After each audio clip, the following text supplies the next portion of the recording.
ഉപയോഗിക്കുന്ന പിശാചിനെ സംബന്ധിച്ചിടത്തോളം അവന് മനുഷ്യൻ ഒരിക്കലും സ്വർഗത്തിൽ എത്തുകയില്ല എന്ന് പടച്ച തമ്പുരാൻ ശപഥം ചെയ്ത് പറഞ്ഞൊരു കാര്യം മറ്റൊരു പാപത്തെ കുറിച്ച് പറഞ്ഞിട്ടില്ല.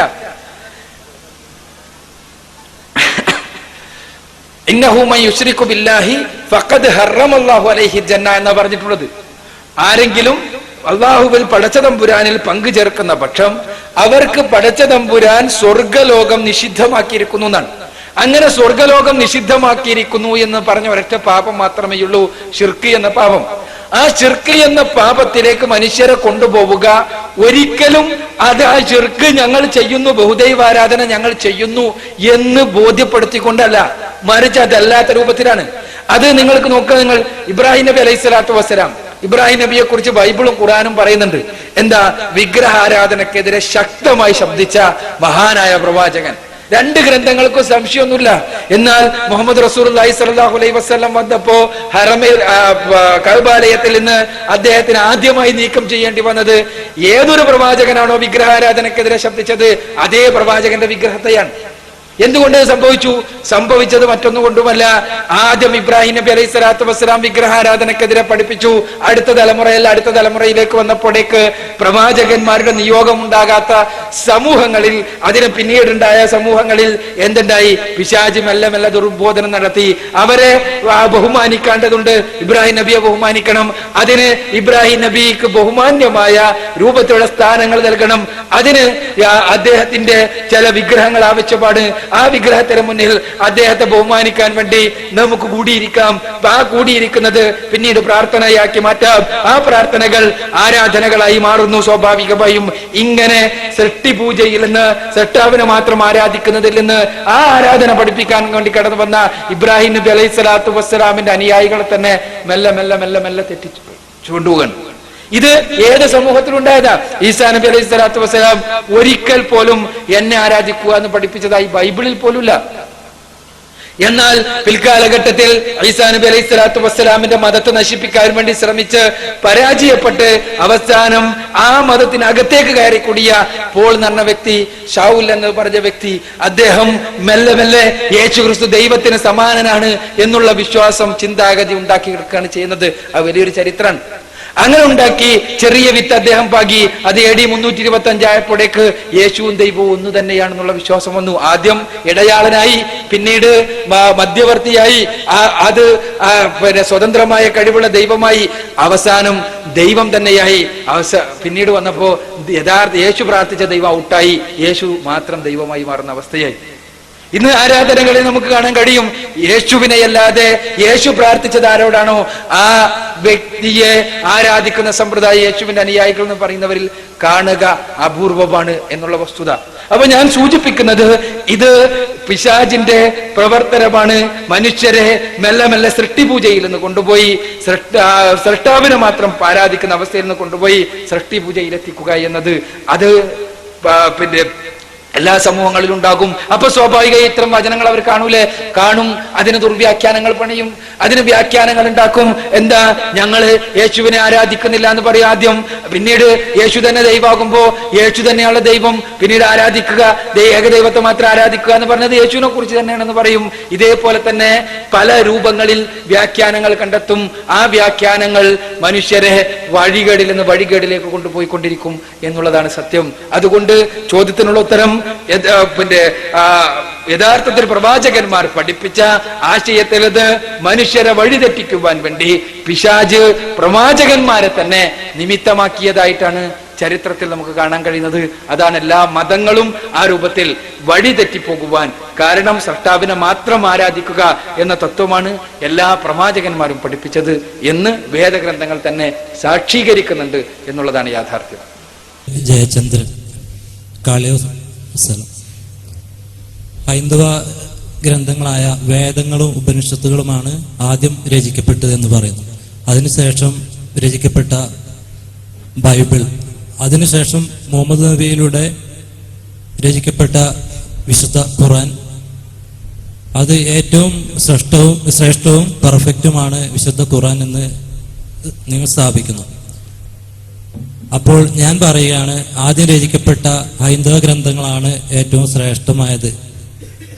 അതല്ല അതിനുശേഷം രചിക്കപ്പെട്ട ബൈബിളാണ് ഏറ്റവും ശ്രേഷ്ഠമായത് എന്ന് ഞാൻ പറഞ്ഞാൽ നിങ്ങൾക്ക് അത് എങ്ങനെ തെളിയിക്കാൻ കഴിയും? കാരണം വിശുദ്ധ ഗ്രന്ഥത്തിലൂടെ ഗ്രന്ഥം റെഫർ ചെയ്ത് മാത്രമേ നമുക്കത് ഉത്തരം പറയാൻ സാധിക്കുകയുള്ളൂ. അപ്പൊ ഏതാണ് ശ്രേഷ്ഠമായിട്ടുള്ളതെന്ന്, പെർഫെക്റ്റ് ആയിട്ടുള്ളതെന്ന് നമുക്ക് എങ്ങനെ പറയാൻ സാധിക്കും? ബഹുമാനായ സുഹൃത്ത് ചന്ദ്രന്റെ ചോദ്യം വളരെ പ്രസക്തമാണ്. എല്ലാവരും അവനവന്റെ വേദഗ്രന്ഥങ്ങൾ ശ്രേഷ്ഠമാണെന്നും ഉന്നതമാണ് എന്നുമെല്ലാം പറയുന്നു. എന്നാൽ ഇത് ഇങ്ങനെ പറയാ എന്നല്ലാതെ എങ്ങനെ സ്ഥാപിക്കാൻ കഴിയും, എങ്ങനെ കൃത്യമായി പറയാൻ പറ്റും? ഓരോരുത്തർക്കും അങ്ങനെ വാദം ഉന്നയിക്കാമല്ലോ എന്നാണ് സുഹൃത്തിന്റെ ചോദ്യം. ഇവിടെ ഒന്നാമതായി തന്നെ ഒരു ധാരണ പിശക് തിരുത്തേണ്ടതുണ്ട് എന്ന് എനിക്ക് തോന്നുന്നു. അവതരിപ്പിക്കപ്പെട്ട വേദങ്ങളെല്ലാം ശ്രേഷ്ഠമാണ് എന്നുള്ളതാണ് ഇസ്ലാമിന്റെ സങ്കല്പം. ഇസ്ലാം പഠിപ്പിക്കുന്നത് ഭാരതത്തിലേക്ക് കടന്നു വന്ന പ്രവാചകന്മാർക്ക് വേദങ്ങൾ അവതരിപ്പിക്കപ്പെട്ടിട്ടുണ്ട്. ഭാരതത്തിന് പുറത്തേക്ക് കടന്നു വന്ന പ്രവാചകന്മാർക്കും വേദങ്ങൾ അവതരിപ്പിക്കപ്പെട്ടിട്ടുണ്ട്. അവയെല്ലാം ശ്രേഷ്ഠമാണ് എന്നും അവയെല്ലാം ദൈവിക മാർഗദർശനത്തിലേക്ക് മനുഷ്യരെ ആയിരുന്നു എന്നും ആണ് ഇസ്ലാം പഠിപ്പിക്കുന്നത്. പരിശുദ്ധ ഖുർആനിലെ 3-ാമത്തെ അധ്യായം സൂറത്ത് ആൽ ഇംറാൻ 84-ാമത്തെ വചനത്തിൽ നമുക്ക് കാണാൻ കഴിയും. ഖുൽ ആമന്നാ ബില്ലാഹി വമാ ഉൻസില അലൈനാ വമാ ഉൻസില അലാ ഇബ്രാഹീമ വ ഇസ്മാഈല വ ഇസ്ഹാഖ വ യാഖൂബ വൽ അസ്ബാതി വമാ ഊതിയ മൂസ വ ഈസ വൻ നബിയ്യൂന മിൻ റബ്ബിഹിം ലാ നുഫർരിഖു ബൈന അഹദിൻ മിൻഹും വ നഹ്നു ലഹു മുസ്ലിമൂൻ. ഖുർആൻ പഠിപ്പിക്കാം, ഒരു മുസ്ലിമിനോട് പ്രഖ്യാപിക്കാൻ വേണ്ടി. എന്താ? ആമന്നാ ബില്ലാഹി, അല്ലാഹുവിൽ ഞാൻ വിശ്വസിച്ചിരിക്കുന്നു, ഞങ്ങൾ അല്ലാഹുവിൽ വിശ്വസിച്ചിരിക്കുന്നു. അതോടൊപ്പം തന്നെ പടച്ചതമ്പുരാനിൽ നിന്ന് ഞങ്ങൾക്ക് അവതരിപ്പിച്ച് ലഭിച്ചിട്ടുള്ള ഈ വേദഗ്രന്ഥത്തിൽ പരിശുദ്ധ ഖുർആനിൽ വിശ്വസിച്ചിരിക്കുന്നു. കഴിഞ്ഞില്ല. മുൻപ് അബ്രഹാമിന്, ഇസ്ഹാക്കിന്, യാക്കോബിന്, ഇസ്മയേലിന്, യാക്കോബിന്, യേശുവിന്, മോശയ്ക്ക് എന്നു വേണ്ട ലോകത്തിന്റെ വ്യത്യസ്തങ്ങളായ ഭാഗങ്ങളിലേക്ക് അവതരിപ്പിക്കപ്പെട്ട നിയോഗിക്കപ്പെട്ട പ്രവാചകന്മാർക്ക് മുഴുവനും അവതരിപ്പിക്കപ്പെട്ട വേദങ്ങളിൽ അവർക്ക് അവതരിപ്പിക്കപ്പെട്ട ശാശ്വത സത്യങ്ങളിൽ ഞങ്ങൾ വിശ്വസിച്ചിരിക്കുന്നു. എന്നിട്ട് ഖുർആൻ പറയുന്ന ഒരു പ്രധാനപ്പെട്ട കാര്യമുണ്ട്, ലാ നുഫർരിഖു ബൈന അഹദിൻ മിൻഹും, അവ തമ്മിൽ യാതൊരു വ്യത്യാസവും ഞങ്ങൾ കൽപ്പിക്കുന്നില്ല. എല്ലാവരും ദൈവത്താൽ നിയോഗിക്കപ്പെട്ട പ്രവാചകന്മാരാണ്. എല്ലാവരും ദൈവത്താൽ നിയോഗിക്കപ്പെട്ട പ്രവാചകന്മാരിലൂടെ അവതരിപ്പിക്കപ്പെട്ട ഗ്രന്ഥങ്ങളാണ്. അവ തമ്മിൽ യാതൊരു വ്യത്യാസവും കൽപ്പിക്കുന്നില്ല. കാരണം എന്താ? നഹ്നു ലഹു മുസ്ലിമൂൻ, ഞങ്ങൾ മുസ്ലിങ്ങളാണ്, ഇസ്രായേലരല്ല, അറബികളല്ല, ഞങ്ങൾ ഇന്ത്യക്കാരല്ല, മറിച്ച് മുസ്ലിങ്ങളാണ്. സർവശക്തനായ തമ്പുരാന് ജീവിതത്തെ സമർപ്പിക്കാമെന്ന് പ്രതിജ്ഞയെടുത്തിട്ടുള്ള ആളുകളാണ്. ലോകത്തിന്റെ വ്യത്യസ്തങ്ങളായ ഭാഗങ്ങളിലേക്ക് നിയോഗിക്കപ്പെട്ട പ്രവാചകന്മാരുടെ മുഴുവനും ആദർശത്തെ സ്വീകരിച്ചിട്ടുള്ളവരാണ്. അപ്പോൾ ശ്രേഷ്ഠത എന്ന് പറയുമ്പോൾ എല്ലാ വേദഗ്രന്ഥങ്ങളും ദൈവത്താൽ അവതരിപ്പിക്കപ്പെട്ടതായിരുന്നു എന്നുള്ളതാണ് ഇസ്ലാമിന്റെ ഈ രംഗത്തുള്ള അടിസ്ഥാനപരമായ വാക്യം. പക്ഷേ നമുക്ക് മതങ്ങളെ കുറിച്ച് പറയുമ്പോൾ നമുക്ക് കാണാൻ കഴിയുന്ന ഒരു കാര്യമുണ്ട്. മതം എല്ലാം മനുഷ്യരെവിടെ വിശദീകരണത്തിൽ പറഞ്ഞു, എല്ലാ പ്രവാചകന്മാരും പഠിപ്പിച്ച മതം മനുഷ്യരെ ധർമ്മങ്ങളെ കുറിച്ച് കൃത്യമായി വ്യവച്ഛേദിച്ച് പറഞ്ഞു കൊടുത്തതാ. പക്ഷേ പിൽക്കാലത്ത് എന്തുണ്ടായി? പ്രവാചകന്മാരുടെ കാലം കഴിഞ്ഞു. പ്രവാചകന്മാരുടെ കാലം കഴിഞ്ഞപ്പോൾ സ്വന്തം താല്പര്യത്തിനനുസരിച്ച് മതത്തിൽ മാറ്റം വരുത്തി. സ്വന്തം താല്പര്യത്തിനനുസരിച്ച് പലതും ഉണ്ടാക്കി, പലതും കടത്തിക്കൂട്ടി, പലതും എടുത്തു മാറ്റി. നമുക്ക് ഭാരതത്തിൽ കാണാൻ കഴിയും, പുറത്ത് കാണാൻ കഴിയും, എല്ലായിടത്തും കാണാൻ കഴിയും. ഇവിടെ മതത്തിന്റെ ഭാഗമായി നിലനിന്നിരുന്ന ചാതുർവർണ്ണത്തെ പോലെയുള്ള, സതിയെ പോലെയുള്ള, അതേപോലെ തന്നെ ഒരുപാട് ആചാരങ്ങൾ മതവിശ്വാസത്തിന്റെ ഭാഗമായി കടന്നു വന്നു. ചൂഷകന്മാരായ ആളുകൾ സ്വന്തം താല്പര്യത്തിന് വേണ്ടി കടത്തിക്കൂട്ടി.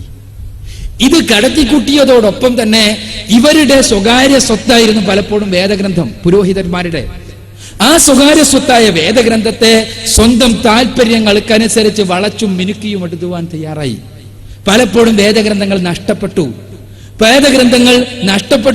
വേദഗ്രന്ഥങ്ങൾ തന്നെ ഇല്ലാത്ത അവസ്ഥയുണ്ടായി. വീണ്ടും വീണ്ടെടുക്കുന്ന രൂപത്തിൽ പലരും എഴുതി. ഖുർആൻ ഈ കാര്യം പറയുന്നുണ്ട്. ഫവൈലുൽ ലില്ലദീന യക്തുബൂനൽ കിതാബ ബിഐദിഹിം സുമ്മ യഖൂലൂന ഹാദാ മിൻ ഇൻദില്ലാഹി ലിയശ്തറൂ ബിഹി സമനൻ ഖലീല. ഖുർആൻ പറയാണ്, സ്വന്തം കൈകൾ കൊണ്ട് ഗ്രന്ഥം എഴുതിയുണ്ടാക്കി സ്വാർത്ഥമായ താല്പര്യങ്ങൾക്ക് വേണ്ടി, തുച്ഛമായ ലാഭങ്ങൾക്ക് വേണ്ടി ഇത് ദൈവികമാണ്, അത് ദൈവികമാണ് എന്ന് പറഞ്ഞവർക്കാകുന്നു നാശം. ഉണ്ടായിട്ടുണ്ട്. ബൈബിൾ പറയുന്നുണ്ട് ഇക്കാര്യം. ബൈബിളില് ജെറമിയ പ്രവാചകന്റെ പുസ്തകം, യിരെമ്യാ പ്രവാചകന്റെ പുസ്തകത്തിൽ 8-ാം അധ്യായത്തിൽ 8-ാമത്തെ വചനത്തിൽ നമുക്ക് കാണാൻ കഴിയും. ബൈബിൾ പറയാണ്, ഞങ്ങൾ ജ്ഞാനികൾ, അന്നത്തെ ജെറമിയ പ്രവാചകൻ അന്നത്തെ പുരോഹിതന്മാരോട് പറയാ, ഞങ്ങൾ ജ്ഞാനികൾ, ഞങ്ങളുടെ കയ്യിൽ വേദഗ്രന്ഥം ന്യായപ്രമാണം ഉണ്ട് എന്ന് പറയാൻ നിങ്ങൾക്ക് എങ്ങനെ കഴിയും? നിങ്ങളുടെ വ്യാജത്തൂലിക, കള്ള കയ്യെഴുത്തുകോൽ അതിനെ വ്യാജമാക്കിയിരിക്കുന്നു. കള്ള കയ്യെഴുത്തുകോൽ വ്യാജാക്കുക എന്ന് പറഞ്ഞാൽ എന്താ അർത്ഥം അറിയാലോ? പലതും അവരുടെ വകയായിട്ട് എടുത്തു ചേർത്തു. വേദങ്ങളെ കുറിച്ച് നമുക്ക് കാണാൻ കഴിയുന്ന ഒരു കാര്യമുണ്ട്. പല സമയത്തും വേദങ്ങളിൽ പ്രക്ഷിപ്തങ്ങൾ ഉണ്ടായിട്ടുണ്ട്, പലതും കടന്നുകൂടിയിട്ടുണ്ട്, നഷ്ടപ്പെട്ടെന്ന അവസ്ഥയുണ്ടായിട്ടുണ്ട്. ഇത് ഞാൻ പറയുന്ന വാദമല്ല. നിങ്ങൾ പുരാണങ്ങളിൽ എടുത്ത് പരിശോധിച്ച് നോക്കുക. പുരാണങ്ങളിൽ എടുത്ത് പരിശോധിച്ച് നോക്കുക. ഇതിഹാസങ്ങളിൽ മഹാഭാരതത്തില് കിഷ്കിന്ധ കാണ്ഡത്തിൽ നമുക്ക് ഹനുമാൻ ശ്രീരാമനോടായി പറയുന്നത്, രാമായണത്തിലെ കിഷ്കിന്ധ കാണ്ഡത്തിൽ ഹനുമാൻ ശ്രീരാമനോടായി പറയുന്നത് നമുക്ക് കാണാൻ കഴിയും. താമഹം മാനയിഷ്യാമി നഷ്ടാം വേദശ്രുതിമിവ. എങ്ങനെയാണോ വേദശ്രുതികൾ നഷ്ടപ്പെട്ടപ്പോൾ ഞാൻ വീണ്ടെടുത്തു കൊണ്ടുവന്നത്, അതേപോലെ സീതയെ ഞാൻ വീണ്ടെടുത്തു വരാം. ഇതിന്റെ അടിസ്ഥാനത്തിൽ പ്രത്യേകിച്ച് ബ്രാഹ്മണന്മാരുടെ സ്വകാര്യ സ്വത്തായിട്ടാണ് അന്ന് വേദം വ്യവഹരിച്ചു പോന്നിരുന്നത്. എഴുതപ്പെട്ട വിദ്യയായിരുന്നില്ല. അനാലേഖ്യ സരസ്വതി എന്നാണ് വേദത്തിന്റെ ഒരു പര്യായം തന്നെ. എന്താ എഴുതപ്പെടാത്ത വിദ്യ എന്നർത്ഥം. ഈ എഴുതപ്പെടാത്ത വിദ്യയായിരുന്ന വേദം ഒരു പ്രത്യേക സമുദായത്തിന്റെ സ്വന്തമായ സ്വകാര്യ സ്വത്തായിരുന്നത് കൊണ്ട് തന്നെ പലപ്പോഴും അത് നഷ്ടപ്പെട്ടു, വീണ്ടും വീണ്ടെടുത്തു എന്നെല്ലാമാണ് പറയപ്പെടുന്നത്. ഈ കാര്യത്തിൽ പ്രഗത്ഭമായ പഠനങ്ങൾ ഉണ്ടായിട്ടുണ്ട്. സത്യവ്രത പട്ടേലിന്റെ Hinduism the religion and way of life എന്ന പുസ്തകം എടുത്തിട്ട് നോക്കുക. അദ്ദേഹം അതിൽ വിശദീകരിക്കുന്നുണ്ട് വേദങ്ങളെ കുറിച്ചുള്ള ഭാഗത്ത്. വേദം പലപ്പോഴും ആദിമ വേദസംഹിത ഒന്നിച്ചായിരുന്നെന്നും ആ ആദിമ വേദസംഹിതയിൽ ഒരുപാട് വചനങ്ങൾ ഉണ്ടായിരുന്നെന്നും പല വചനങ്ങളും നഷ്ടപ്പെട്ടു പോയിട്ടുണ്ട് എന്നും, എങ്കിലും ഇന്ന് കാണപ്പെടുന്ന വേദം തന്നെ സമ്പൂർണ്ണമാണ് എന്നുമാണ് അദ്ദേഹം സ്ഥാപിക്കാൻ വേണ്ടി ശ്രമിക്കുന്നത്. സാധുശീലൻ പരമേശ്വരൻ പിള്ളയുടെ ഹിന്ദു ധർമ്മ പരിചയം എന്ന പുസ്തകത്തിൽ വേദം എന്നാൽ എന്ത് എന്നിട്ടൊരു അധ്യായമുണ്ട്, നിങ്ങളെടുത്ത് പരിശോധിച്ച് നോക്കുക. അപ്പോൾ ഞാൻ പറയുന്നത് ഹൈന്ദവ ദർശനത്തെ സംബന്ധിച്ചിടത്തോളം ഏറ്റവും അടിസ്ഥാന രേഖയായി പരിഗണിക്കപ്പെടുന്ന വേദസംഹിതകൾ പോലും പല സമയത്തും തിരുത്തിയെഴുതപ്പെട്ടിട്ടുണ്ട് എന്നുള്ള വസ്തുതയാണ് വ്യക്തമാകുന്നത്. ജാതി വ്യവസ്ഥക്ക് അനുസൃതമായി വേദസംഹിതയിൽ തിരുത്തിയെഴുതപ്പെട്ടു എന്ന് വൈദിക പണ്ഡിതന്മാർ പോലും അടുത്ത കാലത്ത് പോലുള്ള ചർച്ചയിൽ സൂചിപ്പിച്ചിരുന്നു. ഇപ്പോ ഋഗ്വേദത്തിലെ 10-ാം മണ്ഡലത്തിലെ 90-ാം സൂക്തത്തിലെ 12-ാമത്തെ വചനമാണ് ബ്രാഹ്മണ മേധാവിത്വത്തിന് അതല്ലെങ്കിൽ ചാതുർവർണ്ണ വ്യവസ്ഥയുടെ അടിത്തറയായി അവതരിപ്പിക്കാറുള്ള വചനം. ബ്രാഹ്മണാസ്യ മുഖമാസീത് ബാഹു രാജന്യകൃതഃ ഊരു തദസ്യ ദ്വൈഷ്യപാദ്യ ശൂദ്രോ അജായത എന്നുള്ള വചനം.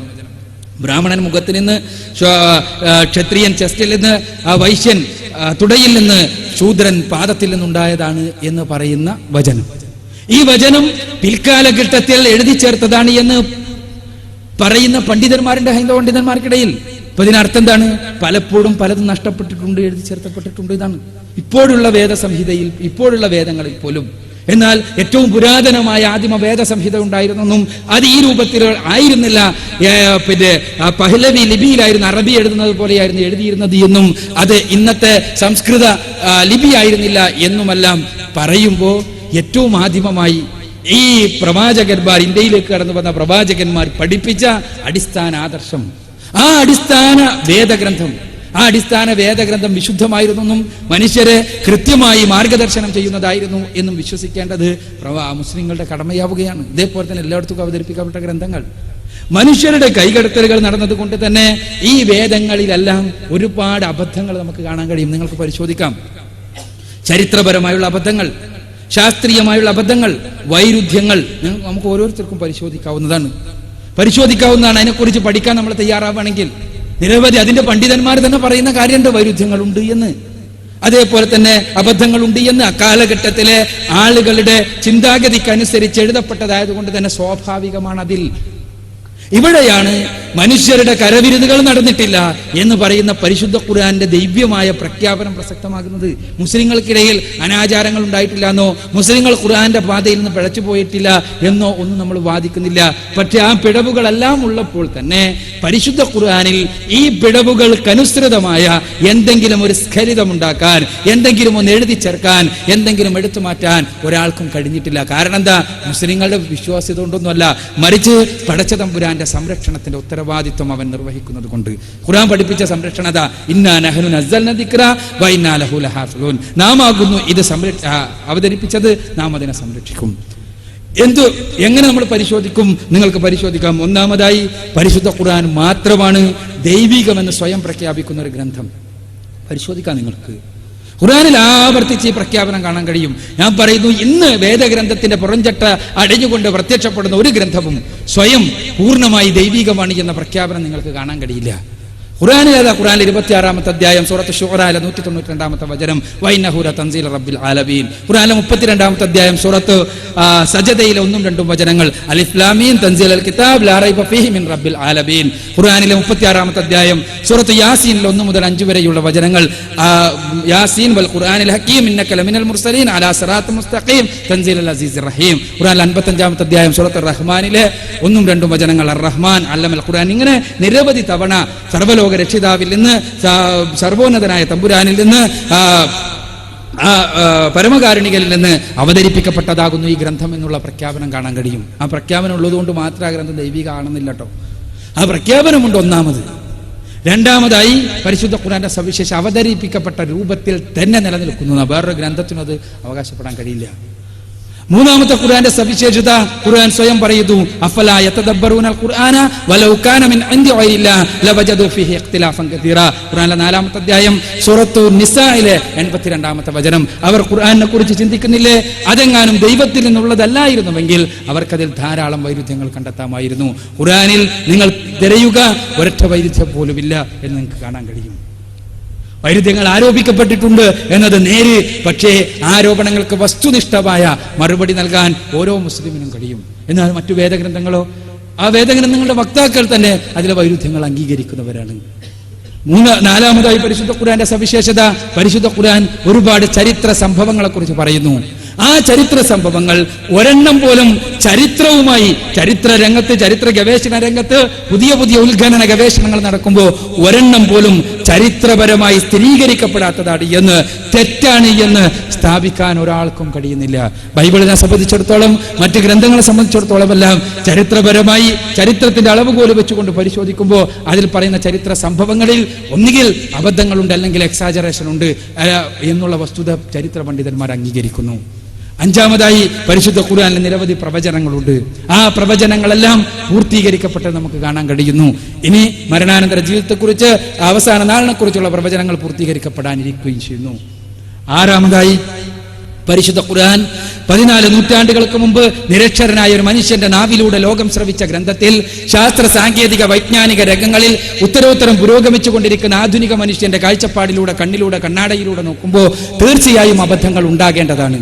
പ്രത്യേകിച്ചും പരിശുദ്ധ ഖുർആനിൽ പ്രാപഞ്ചിക പ്രതിഭാസങ്ങളെക്കുറിച്ച്, ആകാശഗോളങ്ങളെക്കുറിച്ച്, സൂര്യചന്ദ്ര നക്ഷത്രാദികളെക്കുറിച്ച്, കാറ്റിനെക്കുറിച്ച്, മഴയെക്കുറിച്ച്, ഭൂമിയെക്കുറിച്ച്, ഭൂമിയിലെ വ്യത്യസ്ത പ്രതിഭാസങ്ങളെക്കുറിച്ച്, തിരമാലകളെക്കുറിച്ച്, കടലിനെക്കുറിച്ച്, അതേപോലെ തന്നെ വളർന്നു വരുന്ന സസ്യജാലങ്ങളെക്കുറിച്ച്, ജീവിച്ചുകൊണ്ടിരിക്കുന്ന ജന്തുജീവജാലങ്ങളെക്കുറിച്ച്, അതേപോലെ മനുഷ്യന്റെ ശരീരത്തെക്കുറിച്ച്, ശരീരത്തിലെ ആന്തരികമായ ബാഹ്യമായ അവയവങ്ങളെക്കുറിച്ച്, മനുഷ്യന്റെ ഭ്രൂണ പരിണാമത്തെക്കുറിച്ച്, ഇങ്ങനെ പല വിഷയങ്ങളെക്കുറിച്ച് പരിശുദ്ധ ഖുർആൻ പരാമർശങ്ങൾ നടത്തുന്നുണ്ട്. പക്ഷെ ആ പരാമർശങ്ങളിൽ ഒന്നിൽ പോലും വസ്തുനിഷ്ഠമായി ഒരു അബദ്ധമുണ്ട് എന്ന് സ്ഥാപിക്കാൻ ഒരാൾക്കും സാധ്യമല്ല.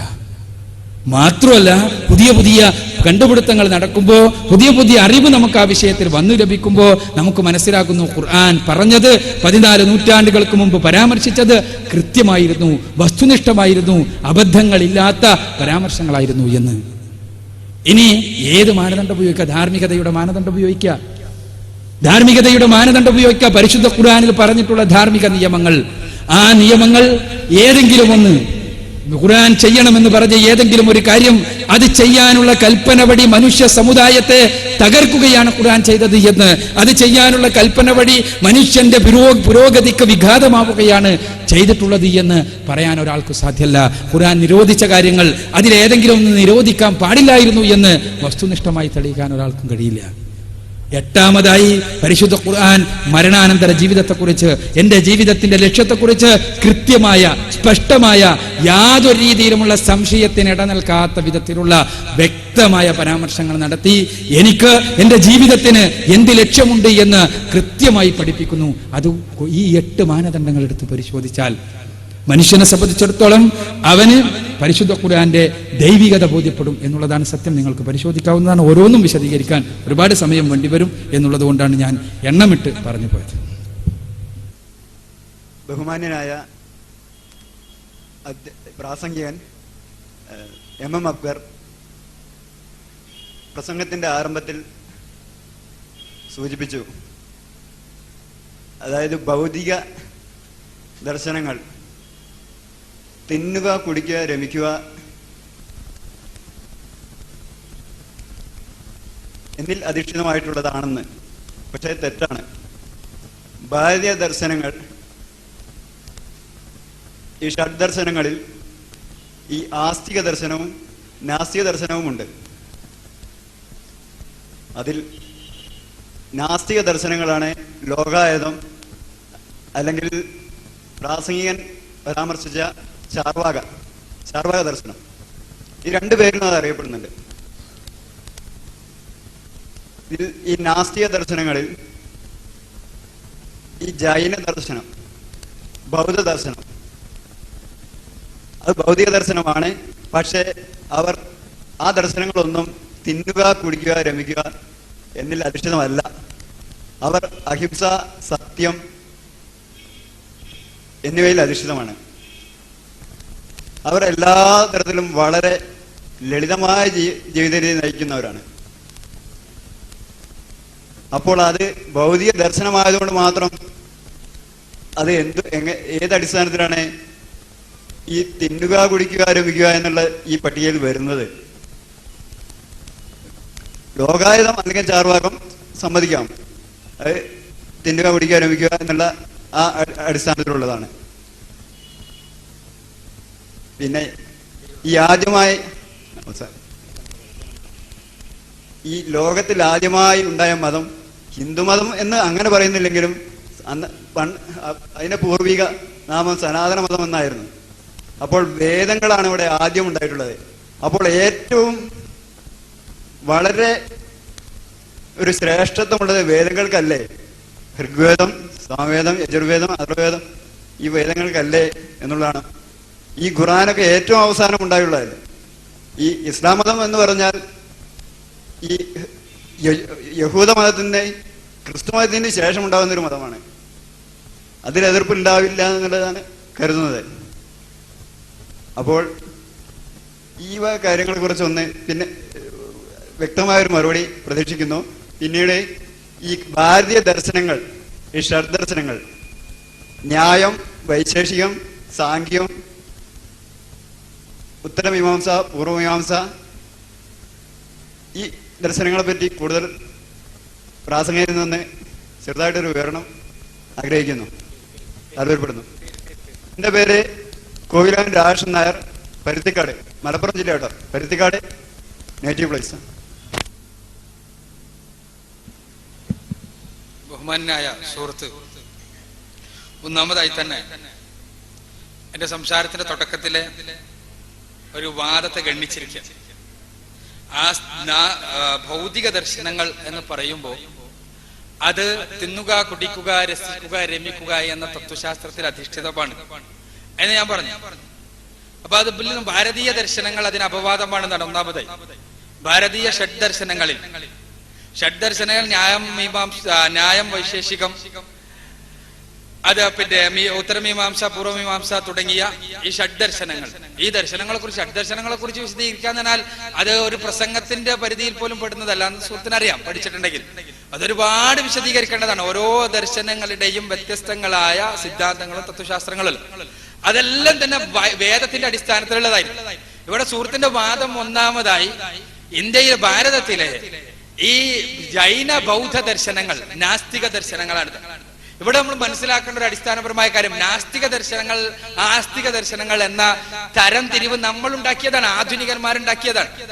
ജൈന ദർശനത്തിന്റെ ഗ്രന്ഥങ്ങളിലോ അതേപോലെ തന്നെ ബൗദ്ധ ദാർശനിക ഗ്രന്ഥങ്ങളിലോ പിടികങ്ങളിലോ ഒന്നും തന്നെ ഈ ദർശനങ്ങളെ നാസ്തിക ദർശനങ്ങളായി പരിചയപ്പെടുത്തിയിട്ടേ ഇല്ല. അത് അന്നത്തെ വേദപ്രാമാണ്യത്തെ ചോദ്യം ചെയ്തിരുന്നു എന്നത് ശരിയാണ്. ദൈവത്തെക്കുറിച്ച് ബുദ്ധന്റെയും ജൈനന്റെയും ഗ്രന്ഥങ്ങളിൽ കാണുന്നില്ല എന്നതും ശരിയാണ്. അന്നത്തെ പൗരോഹിത്യത്തെ ശക്തമായി ചോദ്യം ചെയ്തിരുന്നു എന്നതും ശരിയാണ്. പക്ഷേ ബൗദ്ധ ദർശനങ്ങളിൽ കാണുന്ന നിർവ്വാണ സങ്കല്പം ആത്മാവിന്റെ അസ്തിത്വത്തെയും ആത്മാവിന്റെ അനശ്വരതയെയും കൃത്യമായി പഠിപ്പിക്കുന്നുണ്ട് എന്നും അതുകൊണ്ട് തന്നെ ഭൗതികവാദ ദാർശനികന്മാർ പോലും, ആധുനികരായ ഭൗതികവാദ ദാർശനികന്മാർ പോലും ചതോപാധ്യായെ പോലെയുള്ള, രാഹുൽ സാങ്കൃത്യായനെ പോലെയുള്ള, കൊസാംബിയെ പോലെയുള്ള ആളുകൾ പോലും ഒരു പൂർണ്ണ ഭൗതിക ദർശനമായി ബൗദ്ധ ദർശനത്തെയോ ജൈന ദർശനത്തെയോ അവതരിപ്പിക്കുവാൻ മടിക്കുന്നവരാണ് എന്ന കാര്യവും നമ്മൾ മനസ്സിലാക്കേണ്ടത്.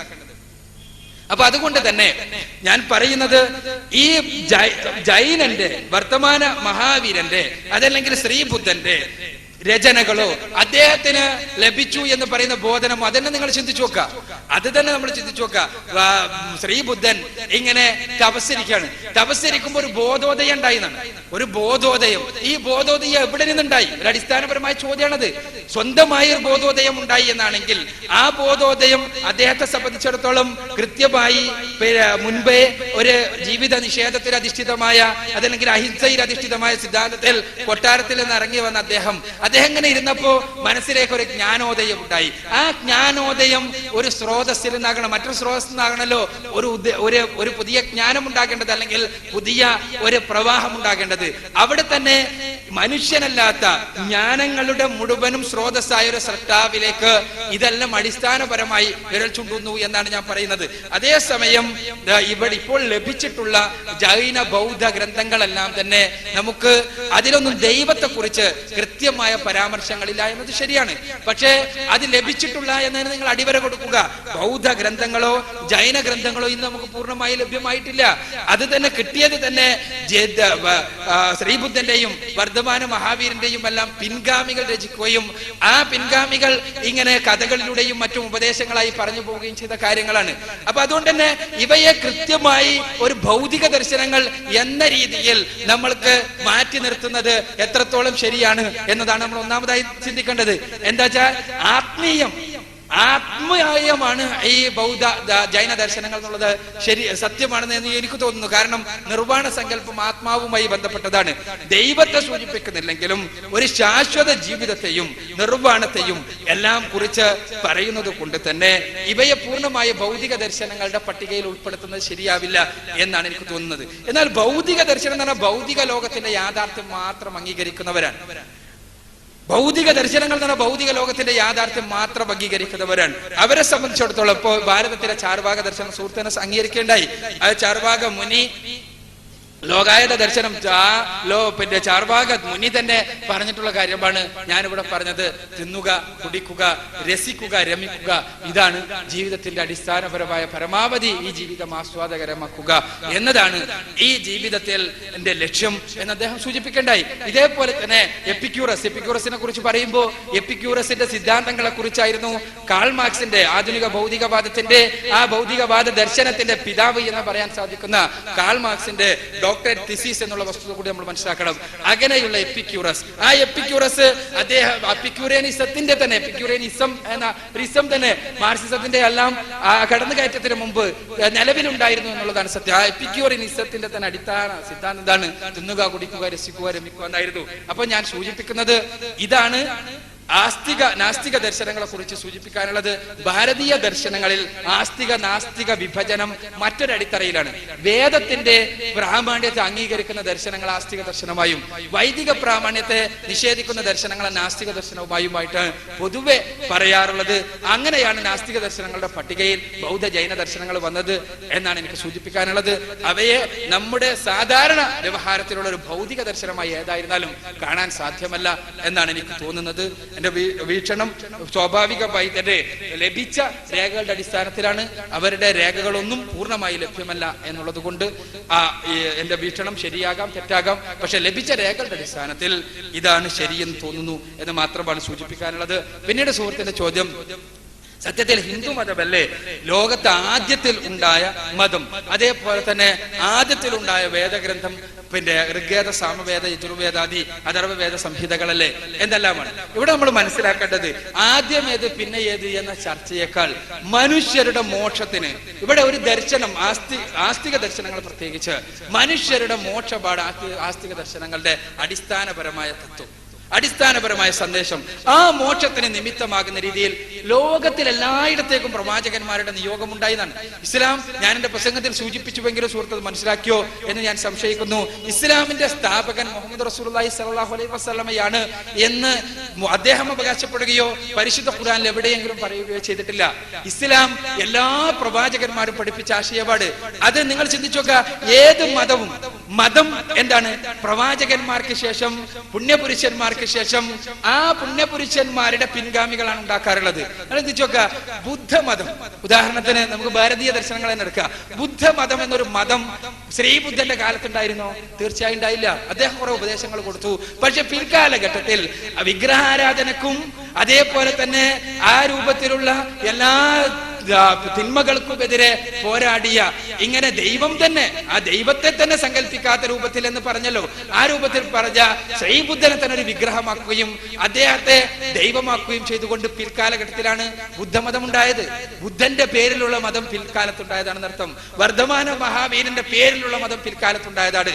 ക്രിസ്തുവിന്റെ പേരിലുള്ള മതം പിൽക്കാലഘട്ടത്തിൽ ഉണ്ടായതാണ്. ക്രിസ്തു മതം ക്രിസ്തു സ്ഥാപിച്ചതല്ല.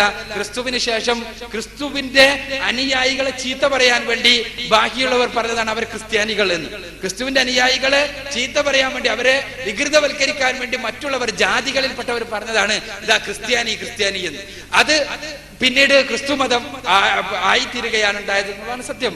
ഇതേപോലെ ഏത് മതം എടുത്താലും നമുക്ക് കാണാൻ സാധിക്കും, പിന്നെ ഒന്നുകിൽ ഒരു പ്രദേശത്തിന്റെ പേര്, അതല്ലെങ്കിൽ ഒരു തറവാടിന്റെ പേര്, അതല്ലെങ്കിൽ ഒരു വ്യക്തിയുടെ പേര്, ഇതെല്ലാമായിട്ട് ബന്ധപ്പെട്ടതാണ്. ഇപ്പോ ഹിന്ദു മതത്തെ കുറിച്ച് സുഹൃത്ത് പറഞ്ഞു. ഹിന്ദു എന്ന് പറഞ്ഞ പദം നമുക്കറിയാം ഭാരതവുമായി ബന്ധപ്പെട്ടതാണ്. ഭാരതീയ ദർശനങ്ങളിൽ ഒരു ഗ്രന്ഥത്തിൽ ഹിന്ദു എന്നുള്ള പദമില്ല. ഹിന്ദു ശബ്ദം ഭാരതീയ ദാർശനിക ഗ്രന്ഥങ്ങളിൽ, വേദസംഹിതകളിലോ ഉപനിഷത്തുകളിലോ ആരണകളിലോ വേദാംഗങ്ങളിലോ ബ്രാഹ്മണങ്ങളിലോ പുരാണങ്ങളിലോ അതല്ലെങ്കിൽ അവസാനമായി ഉണ്ടായ ഇതിഹാസങ്ങളിലോ ഭഗവത്ഗീതയിൽ പോലുമോ ഹിന്ദു ശബ്ദമില്ല. പിന്നെ എന്താണ് ഹിന്ദു ശബ്ദത്തിന് അർത്ഥം? ഈ സപ്തസിന്ധു എന്ന അർത്ഥം കൊടുക്കുന്നു, പല രീതിയിൽ അർത്ഥം കൊടുക്കുന്നു. ഏതായിരുന്നാലും ഈ ഒരു പ്രദേശമാണ് ഹിന്ദു ശബ്ദം കൊണ്ട് വിവക്ഷിക്കുന്നത് എന്നുള്ള കാര്യത്തിൽ സംശയമൊന്നുമില്ല. ആ പ്രദേശത്ത് രൂപവൽക്കരിക്കപ്പെട്ട ദാർശനിക സംഹിതകളെ സൂചിപ്പിക്കാൻ വേണ്ടി ഹിന്ദു മതം എന്ന് വിളിച്ചു. അതിൽ തന്നെ സുഹൃത്ത് പറഞ്ഞതുപോലെ നാസ്തികവും ആസ്തികവുമായ ദർശനങ്ങൾ ഉണ്ടായി, വേദങ്ങൾ അനുകൂലിക്കുകയും വിരുദ്ധവുമായ ദർശനങ്ങൾ ഉണ്ടായി. ഇങ്ങനെ പല രീതിയിലുള്ള വൈരുദ്ധ്യാധിഷ്ഠിതമായ ദർശനങ്ങൾ ഉണ്ടായി. ഇവിടെ നമ്മൾ ശ്രദ്ധിക്കുന്ന ഒരു കാര്യം, ഭാരതത്തിൽ മഹാപുരുഷന്മാരായിട്ടുള്ള ആളുകൾ ഉണ്ടായിട്ടുണ്ട്, യാതൊരു സംശയമില്ല. അവർ പ്രബോധനം ചെയ്തത് കൃത്യമായ ദൈവിക മാർഗദർശനമാണ് ആയിരിക്കണം. കാരണം എന്താണെന്ന് വെച്ചാൽ അവരിൽ ആരും തന്നെ ഞങ്ങളെ ആരാധിക്കുക എന്ന പരാമർശം വേദസംഹിതകളിൽ നിങ്ങൾ എടുത്ത് പരിശോധിച്ചു നോക്കുക. ഏതെങ്കിലും ഒരു ഋഷി എന്നെ ആരാധിക്കുക എന്നോ എന്നോട് പ്രാർത്ഥിക്കുക എന്ന് പറഞ്ഞതായിട്ട് നമുക്ക് കാണാൻ സാധ്യമല്ല. മറിച്ച് എന്താണ്, വേദസംഹിതകളിലെല്ലാം തന്നെ സൃഷ്ടികർത്താവിന്റെ മഹത്വമാണ്. അവന് പല പേരുകൾ വിളിച്ച് അവന്റെ മഹത്വത്തെ കുറിച്ച് ഉപനിഷത്തുകളിൽ ഞാൻ ഇവിടെ സൂചിപ്പിച്ചു സൃഷ്ടി പൂജയെ അതിശക്തമായി വിമർശിക്കുന്ന വചനങ്ങൾ എന്നാണ് യജുർവേദത്തിലെ 32-ാം അധ്യായത്തിൽ സൂചിപ്പിക്കുന്നത്. എന്താണ്? വിശുദ്ധ നാമങ്ങൾ ഉൾക്കൊണ്ടിട്ടുള്ള ആ മഹാശക്തി, അവന് പ്രതിമയില്ല, അവന് വിഗ്രഹമില്ല, അവന് യാതൊരു പ്രതിരൂപവുമില്ല എന്ന് പറഞ്ഞിട്ടുള്ള പ്രതിരൂപങ്ങളെ പൂർണ്ണമായി നിഷേധിച്ചുകൊണ്ടുള്ള വചനങ്ങൾ വരെ നമുക്ക് വേദസംഹിതകളിൽ കാണാൻ സാധിക്കുകയാണ്. ഇതിന്റെ അടിസ്ഥാനത്തിൽ നമ്മൾ മനസ്സിലാക്കുന്നത് ദൈവം തമ്പുരാനിൽ നിന്ന് സന്ദേശം ഉൾക്കൊണ്ടുകൊണ്ട് കടന്നു വന്ന പ്രവാചകന്മാർ, ദൈവദൂതന്മാർ ഭാരതത്തിലും പുറത്തുമെല്ലാം ഉണ്ടായിട്ടുണ്ട്. പരിശുദ്ധ ഖുർആൻ സൂചിപ്പിക്കുന്നു, ഞാനിവിടെ സൂചിപ്പിച്ചു, വൈൻ മിൻ ഉമ്മത്തിനില്ലാ ഖലാഫിഹാ നദീർ. ഖുർആനിലെ 35-ാം അധ്യായം സൂറത്തുൽ ഫാത്തിറിലെ 24-ാമത്തെ വചനം. എല്ലാ സമുദായങ്ങളിലേക്കും പ്രവാചകന്മാരുടെ നിയോഗം ഉണ്ടായിട്ടുണ്ട്. ഭാരതത്തിലേക്കും പ്രവാചകന്മാരുടെ നിയോഗം ഉണ്ടായിരുന്നിരിക്കണം. അവരിലൂടെ അവതരിപ്പിക്കപ്പെട്ട വേദഗ്രന്ഥങ്ങൾ ഭാരതത്തിൽ നിലനിന്നിരിക്കണം. ഒരു കാര്യം ഉറപ്പാണ്, ഋഗ്വേദ, സാമവേദ, യജുർവേദാദി അഥർവവേദ സംഹിതകൾ വരുന്നതിന് മുൻപ് തന്നെ ഭാരതത്തിൽ വേദത്തെ കുറിച്ചുള്ള വിശ്വാസം ഉണ്ടായിരുന്നു. ഒരു മഹാവേദ സംഹിതയെ കുറിച്ച് പല ഐതിഹ്യങ്ങളിലും നമുക്ക് കാണാൻ സാധിക്കും. പുരാണങ്ങളിൽ പലപ്പോഴും പറയുന്നതായി വിഷ്ണുവും മഹാവിഷ്ണുവും അതേപോലെ തന്നെ ഹനുമാനുമെല്ലാം പറയുന്നതായിട്ട് നമുക്ക് കാണാൻ സാധിക്കും. വേദം നഷ്ടപ്പെടുകയും അത് വീണ്ടെടുക്കുകയും എല്ലാം ചെയ്തതിനെ കുറിച്ച്. അപ്പൊ ഈ അടിസ്ഥാന വേദസംഹിത, ആ വേദസംഹിതയിൽ ഉള്ളൊരു വിശ്വാസം ഭാരതീയ മനസ്സിലുണ്ട്, ഒരു ഐതിഹ്യമായിട്ടെങ്കിലും അത് സത്യത്തിൽ പ്രവാചകന്മാരിലൂടെ അവതരിപ്പിക്കപ്പെട്ട വേദമായിരിക്കും. പിൽക്കാലഘട്ടത്തിൽ ആ വേദത്തിൽ നിന്ന് ആളുകൾ അകലുകയോ അല്ലെങ്കിൽ വേദത്തിന്റെ വചനങ്ങൾ വ്യാഖ്യാനിക്കപ്പെടുകയോ ആ വേദം നഷ്ടപ്പെടുകയെല്ലാം ചെയ്തപ്പോ കൃഷ്ണ ദ്വൈപായന മഹർഷിയാണ് വേദങ്ങളെ സമാഹരിക്കുകയും പകുക്കുകയും എല്ലാം ചെയ്തത് എന്നാണ് ഐതിഹ്യം. ഞാൻ സൂചിപ്പിക്കുന്നത് ഇതാണ്, വേദസംഹിതകളുടെ പൗരാണികത്വമോ മറ്റോ അല്ല, മറിച്ച് മനുഷ്യർക്ക് മാർഗദർശനം ചെയ്യാൻ ദൈവികം എന്ന് പൂർണ്ണമായി ഉറപ്പുള്ള, മാനുഷികമായ കരവിരുതുകൾ നടന്നിട്ടില്ല എന്ന് പൂർണ്ണമായി ഉറപ്പുള്ള സ്രോതസ്സാണ് നമുക്ക് അനിവാര്യം. അവിടെ വേദസംഹിതകളെ കുറിച്ചായിരുന്നാലും ഉപനിഷത്തുകളെ കുറിച്ചായിരുന്നാലും എല്ലാം പിൽക്കാലഘട്ടത്തിൽ അവയുടെ രചനാ കാലഘട്ടത്തിന് ശേഷം മനുഷ്യരുടെ കരവിരുതുകൾ നടന്നിട്ടുണ്ട് എന്ന് അതിന് പണ്ഡിതന്മാർ തന്നെ സമ്മതിക്കുന്ന കാര്യമാണ്. ഹൈന്ദവ പണ്ഡിതന്മാർ തന്നെ വേദസംഹിതകളുടെ സത്യതയ്ക്ക് വേണ്ടി പുസ്തകം എഴുതിയ ശ്രീ നരേന്ദ്രഭൂഷൺ തന്റെ വൈദിക സാഹിത്യ ചരിത്രം എന്ന പുസ്തകത്തിൽ വ്യക്തമായി സമ്മതിക്കുന്നുണ്ട്. ഇടക്കാലഘട്ടത്തിൽ വേദങ്ങൾ നഷ്ടപ്പെട്ടു പോവുകയും ആ ബ്രാഹ്മണമേത്, ശാഖയേത്, ആരണ്യകവേത്, സാക്ഷാൽ സംഹിത ഏത് എന്ന് മനസ്സിലാകാത്ത അവസ്ഥയുണ്ടാവുകയെല്ലാം ചെയ്ത ഒരുപാട് പരിണാമഗുപ്തികൾ ഉണ്ടായിട്ടുണ്ട്. അതുകൊണ്ട് തന്നെ ഇതിൽ മാനുഷികമായ കരവിരുതുകൾ, ഇത് അതേപോലെ ദൈവികമാണെന്ന് പറഞ്ഞാൽ തന്നെ ഇതിൽ മാനുഷികമായ കരവിരുതുകൾ ഉണ്ടായിട്ടുണ്ട്. പിൽക്കാലഘട്ടത്തിൽ പ്രക്ഷിപ്തങ്ങൾ ഉണ്ടായിട്ടുണ്ട്, കടത്തിക്കൂട്ടലുകൾ ഉണ്ടായിട്ടുണ്ട്, എടുത്തുമാറ്റലുകൾ ഉണ്ടായിട്ടുണ്ട് എന്ന് പണ്ഡിതന്മാർ സമ്മതിക്കുന്നു. ഇവിടെ അതിന് തികച്ചും അപവാദമാണ് പരിശുദ്ധ ഖുർആൻ എന്നാണ് ഞാൻ സൂചിപ്പിച്ചത്. മനുഷ്യരുടെ കരവിരുതുകൾ നടന്നിട്ടില്ലാത്ത ദൈവികമെന്ന് സ്വയം പ്രഖ്യാപിക്കുന്ന വേദഗ്രന്ഥമാണ് പരിശുദ്ധ ഖുർആൻ. അലിഫ് ലാം മീം തൻസീൽ അൽ കിതാബ് ലാ റൈബ ഫീഹി മിൻ റബ്ബിൽ ആലമീൻ. ഖുർആനിലെ 32-ാം അധ്യായം സൂറത്തു സജദയിലെ 1-2 വചനങ്ങളിൽ ഖുർആൻ സ്വയം അവകാശവാദം ഉന്നയിക്കുകയാണ്. ഈ ഗ്രന്ഥം അവതരിപ്പിക്കപ്പെട്ടത് സംശയമൊന്നും വേണ്ട സർവ്വലോക രക്ഷിതാവിൽ നിന്നുള്ളത് സർവ്വലോക രക്ഷിതാവായ തമ്പുരാനിൽ നിന്നാകുന്നു. അങ്ങനെ സർവ്വലോക രക്ഷിതാവായ തമ്പുരാനിൽ നിന്നാണ് ഗ്രന്ഥം അവതരിപ്പിച്ചത് എന്ന് സ്വയം അവകാശപ്പെടുന്ന ഇന്ന് നിലനിൽക്കുന്ന ഏക ഗ്രന്ഥവും പരിശുദ്ധ ഖുർആനാണ് കേട്ടോ. വേദസംഹിതകളിൽ പിന്നെ ഋഷിമാരുടെ രചനകളായി വചനങ്ങൾ നമുക്ക് കാണാൻ സാധിക്കും. ഋഷിമാർ ദൈവപ്രോക്തമായിട്ടാണ് രചനകൾ നിർവഹിച്ചത് എന്നുള്ള പരാമർശം, അതല്ലെങ്കിൽ ഐതിഹ്യം നമുക്ക് പലയിടങ്ങളിൽ കാണാനും സാധിക്കും. പക്ഷേ ഇവിടെയെല്ലാം നമ്മൾ അറിയുന്നത് ഇനി ആ വേദങ്ങൾ മൂലത്തിൽ ദൈവികമാണ് എന്ന് നമ്മൾ സങ്കല്പിച്ചാൽ തന്നെ പിൽക്കാലഘട്ടത്തിൽ മാനുഷിക കരവിരുതുകൾ നടന്നു. അതുകൊണ്ട് തന്നെ ഈ വേദങ്ങളിൽ പോലും ചാതുർവർണ്ണം കടന്നു വന്നു. വേദങ്ങളിൽ പോലും അധാർമികമായ പരാമർശങ്ങൾ ഉണ്ടായി. വേദങ്ങളിൽ പോലും ആഭിചാര കർമ്മങ്ങൾക്ക് അനുമതിയുണ്ടായി. ഇങ്ങനെ പലതും നമുക്ക് കാണാൻ സാധിക്കും. ഇതെന്താണ്? പുരോഹിതന്മാരുടെ കൈകടത്തലുകൾ ഉണ്ടായതുകൊണ്ട്. അതുകൊണ്ട് കൈകടത്തലുകളിൽ നിന്ന് മുക്തമായ വേദമാണ് നമുക്ക് ആവശ്യം. എന്തിന്? മനുഷ്യരെ ധാർമ്മിക മാർഗദർശനം ചെയ്യാൻ. കാലത്തിന്റെ പഴക്കത്തിന്റെ കാര്യത്തിൽ വേദസംഹിതകൾ ഒരുപാട് പഴക്കമുള്ള ഗ്രന്ഥങ്ങളാണ്, സംശയമൊന്നുമില്ല. അനാലേഖ്യ സരസ്വതി അഥവാ എഴുതപ്പെടാത്ത വിദ്യയായി സംരക്ഷിക്കപ്പെട്ടു പോന്ന വേദസംഹിതകൾ പിൽക്കാലഘട്ടത്തിൽ ഒരുപാട് കാലത്തെ പഴക്കമുള്ള ഗ്രന്ഥങ്ങളാണെന്നുള്ള കാര്യത്തിൽ സംശയമൊന്നുമില്ല. പക്ഷേ അവിടെ ഇടക്കാലത്ത് പല രീതിയിൽ പ്രക്ഷുബ്ധങ്ങൾ ഉണ്ടായിട്ടുണ്ട് എന്ന് പണ്ഡിതന്മാർ സമ്മതിക്കുന്നു. ഇവിടെ നമ്മുടെ ചർച്ച ഏതാണ് വലുത് എന്നല്ല, ഹിന്ദു മതമാണോ ഇസ്ലാമാണോ വലുത് എന്നല്ല, അല്ലെങ്കിൽ ഏതെങ്കിലും ഗ്രന്ഥമാണോ മറ്റേ ഗ്രന്ഥമാണോ വലുത് എന്നുള്ളതല്ല. മറിച്ച് നമ്മുടെ ചർച്ച മനുഷ്യരുടെ മോക്ഷപാട്, മരണാനന്തര ജീവിതത്തിലെ മനുഷ്യരുടെ രക്ഷയാണ്. മരണാനന്തര ജീവിതത്തിലെ രക്ഷയെയും ശിക്ഷയെയും കുറിച്ച് എല്ലാ ഗ്രന്ഥങ്ങളും പറയുന്നു. ആ രക്ഷക്ക് ദൈവിക മാർഗദർശനം അനുധാവനം ചെയ്യുകയാണ് വേണ്ടത് എന്ന് എല്ലാ ഗ്രന്ഥങ്ങളും പറയുന്നു. ദൈവിക മാർഗദർശനമാണ് എന്ന് ഉറപ്പുള്ള യാതൊരു സംശയവുമില്ലാത്ത 2 പ്രമാണങ്ങളാണ് ഞാൻ അവതരിപ്പിച്ചത്, പരിശുദ്ധ ഖുർആനും തിരുസുന്നത്തും. അതിന് പഴക്കത്തിന്റെ കാര്യത്തിലല്ല, അതിന് ഏതെങ്കിലും രൂപത്തിലുള്ള പൗരാണികതയുടെ കാര്യത്തിലല്ല, മറിച്ച് മാർഗദർശനത്തിന്റെ കാര്യത്തിലാണ് തെറ്റുപറ്റാത്തത് എന്ന് അവതരിപ്പിക്കുവാനുള്ളത്. അതാണ് നിങ്ങളുടെ പരിശോധനയ്ക്ക് വിധേയമാക്കപ്പെടണമെന്ന് പറഞ്ഞത്.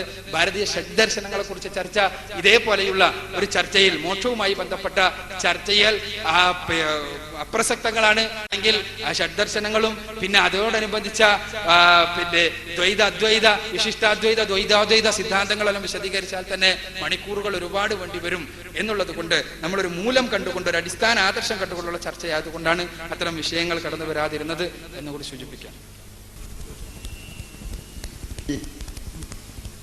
ഈ ബുദ്ധമത ജൈനമത കാര്യങ്ങളിൽ ഈ നിർവ്വാണം അല്ലെങ്കിൽ മോക്ഷത്തെ പറ്റി പറഞ്ഞു.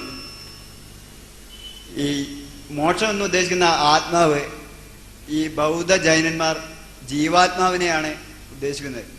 ജീവാത്മാവും പരമാത്മാവും, പരമാത്മാവാണ് യഥാർത്ഥ ഈശ്വരൻ എന്ന് പറയുന്ന ദൈവം എന്ന് പറയുന്ന കാര്യം.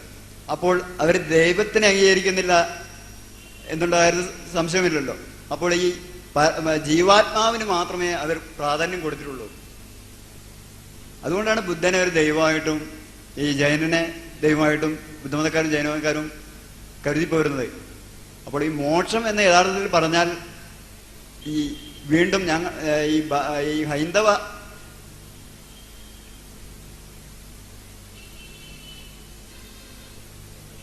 ദർശനം അനുസരിച്ച് ഒരു വീണ്ടും ജന്മമില്ലാത്ത അവസ്ഥ എന്നുള്ളതാണ്. വീണ്ടും ജനിക്കാതിരിക്കുന്ന അവസ്ഥ, അത് ശരിക്ക് ഈ സന്യാസിമാർക്ക് മാത്രമേ ഉള്ളൂ എന്നുള്ള. എന്നുവെച്ചാൽ കർമ്മം, ഈ ജന്മത്തിന് കാരണം കർമ്മമാണ്. ഈ കർമ്മം എപ്പോൾ ഒടുങ്ങുന്നുവോ അപ്പോൾ വീണ്ടും ജന്മമില്ലാത്തൊരവസ്ഥ എത്തുന്നു എന്നുള്ളതാണ്. അപ്പോൾ ഈ ആത്മാവിനെ പ്രാധാന്യം കൊടുത്തിട്ടുണ്ടെങ്കിലും അവർ പരമാത്മാവിനെ, ജീവാത്മാവിന് മാത്രമേ അവർ പ്രാധാന്യം കൊടുത്തുള്ളൂ, പരമാത്മാവിന് പ്രാധാന്യമേ കൊടുത്തിട്ടില്ല ഈ ജൈന ബൗദ്ധന്മാർ. അപ്പോൾ അതുകൊണ്ട് മാത്രം അവർ ഈശ്വരനെ അംഗീകരിക്കുന്നില്ല എന്നുള്ള കാര്യം ഉറപ്പിച്ചും പറയാം. അപ്പോൾ ഇതിനെപ്പറ്റി കൂടുതലോട് വിശദീകരണം താല്പര്യപ്പെടുന്നു.